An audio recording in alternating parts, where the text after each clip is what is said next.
पुणेमध्ये एक असा ब्रँड आहे ज्याचं दूध पिऊन पुणेकर मोठे झाले. स्कूलचा टिफिन, सकाळचा चहा आणि समर मधलं फेमस फ्लेवर्ड मिल्क.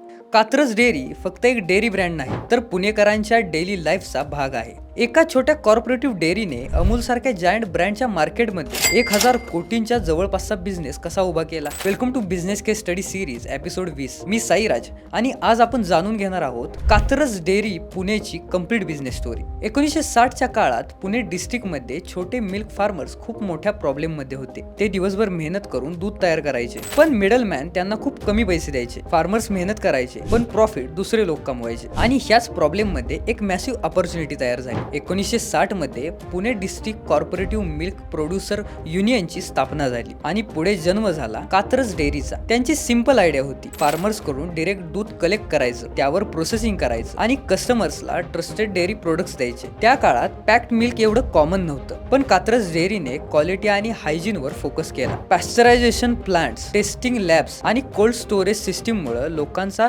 ब्रँडवर ट्रस्ट वाढू लागला. बाकी ब्रँड्स फक्त दूध विकायचे, पण कात्रज पुणेकरांचा विश्वास विकत होतं. हळूहळू कंपनीने एक्सपेन्शन सुरू केलं. मिल्क, श्रीखंड, पनीर, लस्सी, घी, आईस्क्रीम आणि फेमस फ्लेवर्ड मिल्क हे प्रोडक्ट महाराष्ट्रामध्ये मॅसिव्हली पॉप्युलर झाले. इंटरेस्टिंग गोष्ट म्हणजे कात्रजचं फ्लेवर्ड मिल्क पुणेमध्ये ऑलमोस्ट कल्ट प्रोडक्ट बनलं. आजही अनेक लोक स्पेशली कात्रज आउटलेटवर फक्त फ्लेवर्ड मिल्क प्यायला जातात. रेडिटवर अनेक पुणे युजर्स म्हणतात, Katraj flavoured milk is pure nostalgic. कंपनीची ग्रोथ इतकी वाढली की आज लाखो लिटर्स दूध रोज प्रोसेस केलं जातं आणि टर्नओव्हर शेकडो करोडोंपर्यंत पोहोचला आहे. पण सक्सेस सोबत प्रॉब्लेम्स पण आले. अमूल, चितळे, गोकुळ आणि प्रायव्हेट डेअरी ब्रँड्स मार्केटमध्ये अग्रेसिव्ह उतरले. कॉम्पिटिशन वाढलं, प्राइसिंग प्रेशर वाढलं आणि कस्टमर्सकडे ऑप्शन खूप वाढले. Modern brands social media marketing आणि फॅन्सी पॅकेजिंग वापरू लागले. पण कात्रज अजूनही ट्रॅडिशनल ट्रस्टवर उभा आहे. काही कस्टमर्सने क्वालिटी कन्सिस्टन्सीवर कंप्लेंट्स पण केल्या, तर यंगर जनरेशन नॅशनल ब्रँडकडे शिफ्ट होऊ लागली. पण डिस्पाइट कॉम्पिटिशन, कात्रज डेअरी अजून पुण्याच्या स्ट्रॉंगेस्ट लोकल ब्रँड्स पैकी एक आहे आणि अजूनही अनेक पुणेकरांसाठी कात्रज डेअरी म्हणजे चाइल्डहुड मेमोरीज. आज कात्रज डेअरीची सक्सेस स्टोरी आपल्याला एक पॉवरफुल लेसन शिकवते. इंडियामध्ये बिझनेस फक्त प्रोडक्ट्स मुळे ग्रो होत नाही, तर ट्रस्ट आणि लोकल कनेक्शन्स मुळे ग्रो होतो. कारण काही कंपनीज कस्टमर्स बनवतात, पण काही कंपनीज जनरेशन बनवतात. तर तुम्हाला ही स्टोरी कशी वाटली आम्हाला कमेंट मध्ये सांगा आणि बिझनेस वालाला फॉलो आणि सबस्क्राईब करायला विसरू नका. धन्यवाद.